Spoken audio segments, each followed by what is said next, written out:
Hello, welcome. In this video, we're going to start to break up the coffee program into some functions. Now, of course, this program and these functions are very simple. They're too simple, but the point is we want to understand how to do functions, how you set up your program to do functions, and not really worry about having to solve really big problems. So please keep in mind, these are purposely very small programs just to get us started, and we will, of course, throughout the semester be making larger programs. So the first thing here is that this is the average cups of coffee, and this is just a different way to do the commenting. So this is the other way of commenting up here.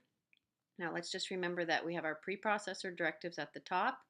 Below our preprocessor directives is where we are going to put our function prototypes. And then this is our main function, and then below our main function is where we are going to put our function definitions.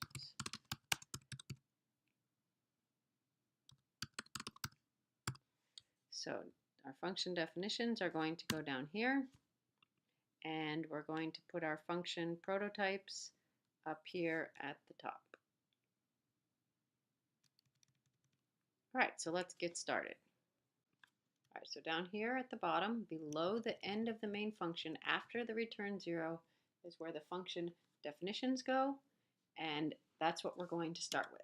So the first function definition that we want to do is we want to do a function that asks and gets the number of cups of coffee. So as you're starting to plan your functions, don't think about where you're going to, how it's going to be used. You have to think about it as its own little unit of work.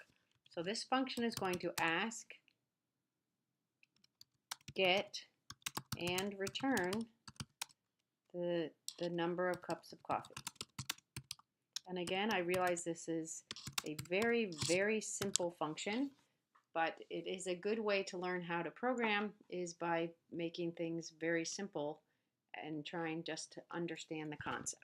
So if we're going to ask, get, and return the number of cups of coffee, what would our return type be? Our return type would be an integer because the cups of coffee is measured in as integers. And let's think of a name for our function. So we'll call this get int function. So this function is going to get an integer. It's going to ask the user how many cups of coffee the user drinks per day, and it's going to get that value and it's going to return it. Now, if I wanted to get an integer from the user, do I give an integer? If I want to use a function that's going to get information from the user, do I give that information to the function? No, I don't want to give that information to the function because I don't know what that information is. So the argument is going to be, it's going to take no arguments. I'm going to have to declare a temporary integer in here to store the information that's going to be returned back. Now, some of you will probably get very confused by that idea because you think, okay, if I'm getting an integer, I want to give that integer to the function. But if you give the integer to the function, that would mean that you already know what it is, and we don't know what it is. So we need to have a temporary integer declared inside of the function. We're going to fill that information into the temporary integer and return that. If you pass it there, it's not going to solve the problem the way you want it to. So we're going to declare a temporary integer, and then we're going to, I'm going to just scroll up here and get my, I'm going to scroll up here and get this. So I'm going to take this prompt here, and so I don't have to retype it, and put it into my function. So my function is going to ask the user, how many cups of coffee do you drink a day? And then I'm going to use scanf, and I'm going to, it's a integer, so I'm going to use %d, and I'm going to scan into my temporary integer that I have here. the name temp I came up with. And then when it's done, I'm going to return that value back. So let's just first, before we do anything, let's just read and look at this function.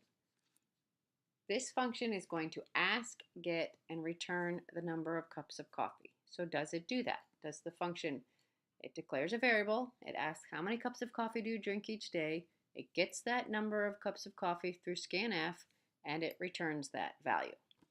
The return type here, where it says return temp, needs to match the data type of what's being returned. So if I was returning a double here, then my return type would be a double. If I was returning a character, then my return type would be a character. Now the reason, once again, that I'm not giving this information here is because that's not, the function doesn't receive an integer and then change its value. The function has to get an integer value and return it. So that is the function definition.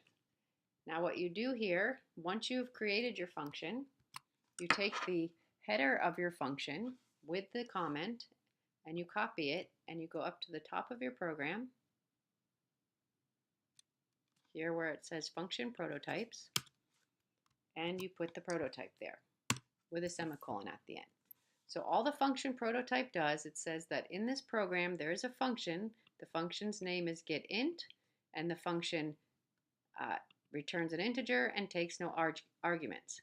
And then the comment on the top explains what that function does by the comment. So now I can go into my program, and because I'm doing that 3 times, I can replace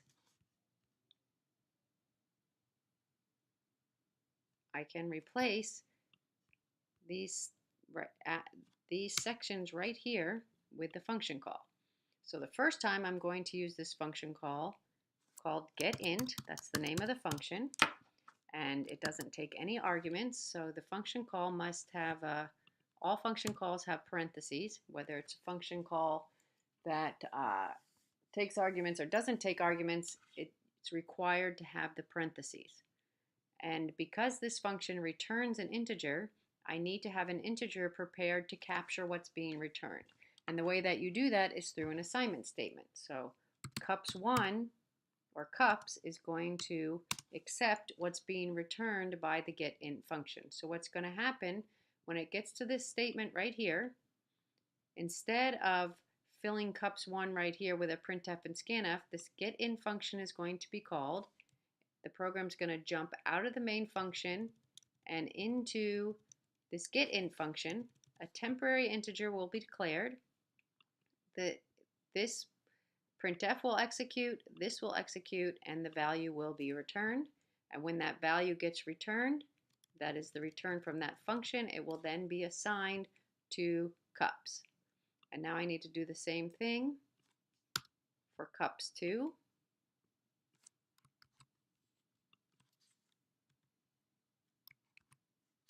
And change this to cups2.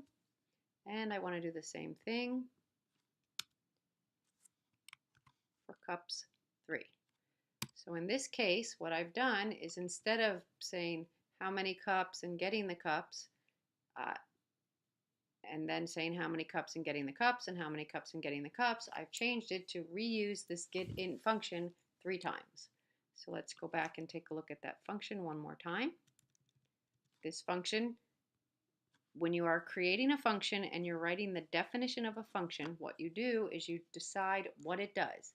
What does this function do? It asks and gets and returns the number of cups of coffee. In order to do that, you need to declare a temporary variable or a variable of type integer, ask how many, get how many, and then return how many. And that's exactly what I'm doing. I'm asking, I'm getting, and I'm returning. So let's build it.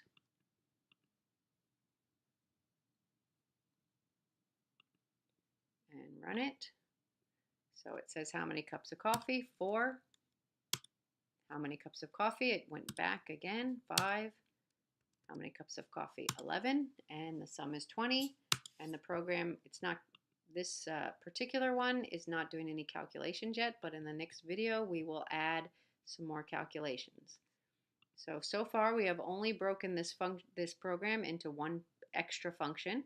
The prototype is at the top, the main function is below that, and below that is the first function definition. So in the next video we will break this program into more functions.